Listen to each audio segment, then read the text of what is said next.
తీసి మరి ఎన్నడూ ఆయనను వెంబడింపలేదు. కాబట్టి యేసు మీరు కూడా వెళ్ళిపోవాలని ఉన్నారా అని 12 మందిని అడుగగా, యేసుక్రీస్తు ప్రభువు అడుగుతున్నారు, ఏమన్నా 12 మందిని మీరు కూడా వెళ్ళిపోవాలనుకుంటున్నారా అని అడిగినప్పుడు అప్పుడు సీమోను పేతురు చెప్తాడు. సీమోను పేతురు, ప్రభువా ఎవరి యొద్దకు వెళదాము, నీవే నిత్య జీవపు మాటలు గలవాడవు, మేము ఇంక ఆడిపోతాం ప్రభా, నిన్ను వదిలిపెట్టి ఆడిపోతాం ప్రభా, నువ్వెవరివి, నీ దగ్గర ఏం దొరుకుతాయి, నిత్య జీవపు మాటలు. ఈ లోకంలో ఎవరి దగ్గరైనా దొరుకుతాయి అండి? ఏం మాటలు దొరుకుతాయో తెలుసండి? బయట పోకిరి మాటలు, అబద్ధపు మాటలు, దొంగ మాటలు, వ్యభిచారపు మాటలు, ఇవన్నీ బయట దొరికే మాటలు ఇవి, బయట మాట్లాడుకునే మాటలు ఇవి. ప్రభు దగ్గర మాత్రం ఏ మాట దొరుకుతాయండి? నిత్య జీవపు మాటలు. ఇవి ఎవరు చెప్తున్నారు? పేతురు గారు.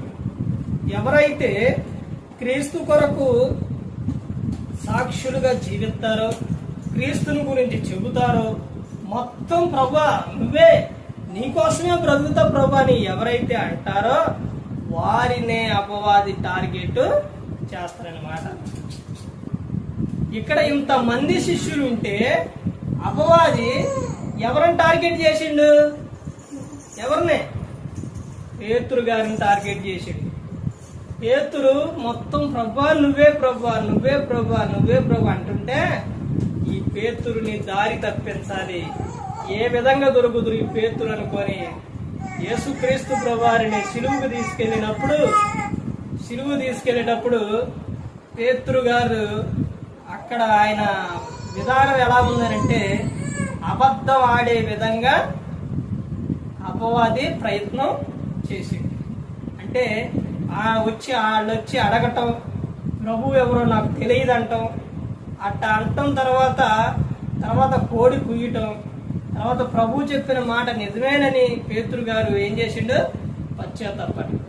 అంటే పేతురు గారిని అపవాది చూసారా ఏ విధంగా అబద్ధం ఆడే విధంగా అపవాది చేసేసిండు.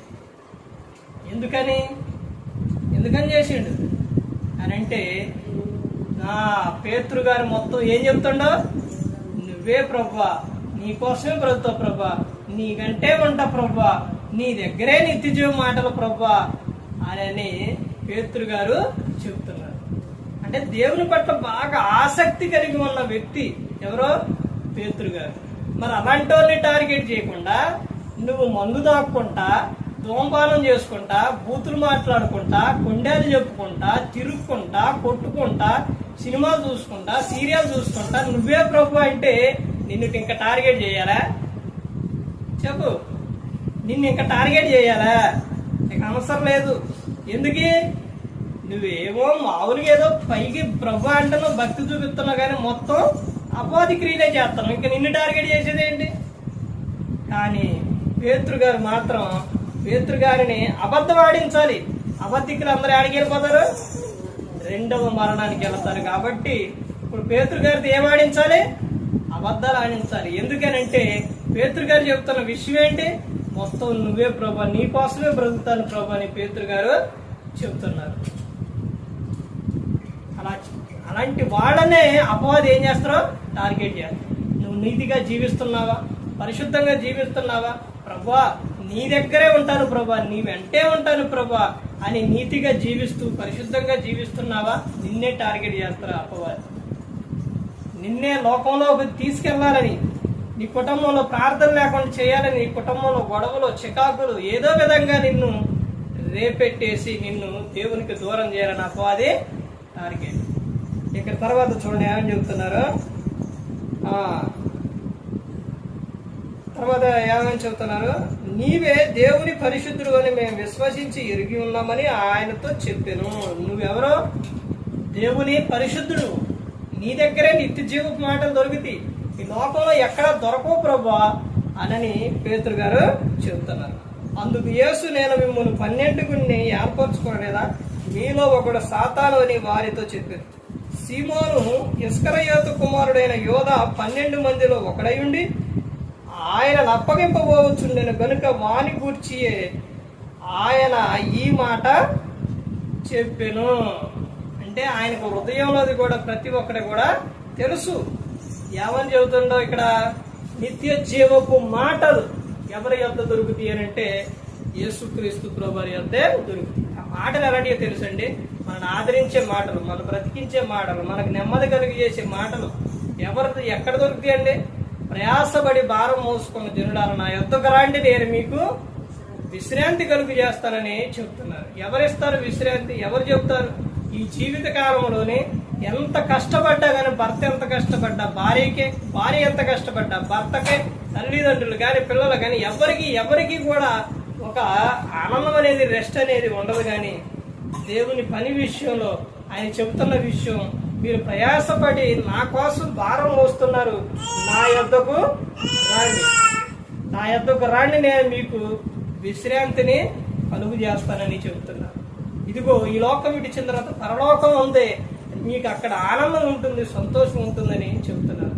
నిత్య జీవపు మాటలు ఎవరి యొద్ద దొరుకుతాయి అని అంటే యేసుక్రీస్తు ప్రభువారి యొద్దనే దొరుకుతుంది. అందుకని యేసుక్రీస్తు ప్రభువారిని సొంత రక్షకునికి అంగీకరిస్తే ఈ లోకం విడిచిన తర్వాత పరలోకానికి చేరుకుంటుంది. ఎటువంటి సమస్యలు వచ్చినా, గొడవలు వచ్చినా, ఏ వచ్చినా కానీ దేవుని నుండి దూరం అయ్యి మాత్రం పోవాలి. కుటుంబం అనగా కుటుంబంలో కొట్టుకుంటారు, తిట్టుకుంటారు, అరుచుకుంటారు, ఇవన్నీ వస్తాయి కానీ ఇవన్నీ వచ్చినా నువ్వు మూడో వ్యక్తికి, బయట ఉన్న వ్యక్తికి అవకాశం అనేది ఇవ్వకూడదు. ఏదొచ్చినా ప్రభుతోనే చెప్పుకోవాలి, ప్రభుతోనే నువ్వు సహవాసం కలిగి ఉండాలి. ఎందుకంటే క్రీస్తే మనకు ఆధారం, మనకు దిక్కు ఆయనే, మననే పరలోకం చేర్చేది ఆయనే, మన క్షమించేది ఆయనే, మన కాపాడేది ఆయనే, అన్నీ యేసుక్రీస్తు ప్రభువారే. అందుకని ప్రతి ఒక్కరూ కూడా ఆయన యందు భయభక్తులు కలిగి ఉండాలి. ఎన్నో సమస్యలు ఎన్నెన్నో వచ్చినా కానీ ప్రభువును మాత్రం విడిచిపెడితే పరలోకం అనేది రాదు. నాకు వేరుగా ఉండి ఎవరో మీరు ఏమీ చేయలేరు, నాకు దగ్గరగా ఉండి ఏదైనా కానీ మీరు నన్ను అడగండి, నేను ఇస్తానని చెబుతున్నారు. అందుకని ప్రతి ఒక్కరూ కూడా దేవుని యందు భయభక్తులు కలిగి ఉండాలి. ఎవరు నశించి నరకానికి వెళ్ళిపోకూడదని యేసుక్రీస్తు ప్రభువు ఈ లోకానికి వచ్చి మనందరి కోసం శిలువలో ఆయన మరణించాడు. ప్రతి ఒక్కరు కూడా దేవుని యందు భయభక్తులు కలిగి పరిశుద్ధాత్మను ఆడి ఇంటూ హృదయ శుద్ధిని కాపాడుకుంటూ క్రీస్తుని పోయి నడుచుకున్న ఈ లోకం ఇచ్చిన పరలోకానికి చేరుకుంటారు. ఈ విధంగా నిలబెట్టి మాట్లాడించిన తండ్రి దేవునికి కృతజ్ఞతాస్తుతులు చెల్లిస్తూ, ఎంతవరకు శ్రద్ధగా ఉన్న మీకు ప్రభువు పేట నా హృదయపూర్వక వందనాలు చెల్లిస్తూ ఈ మాటలను ఇస్తున్న అందరికీ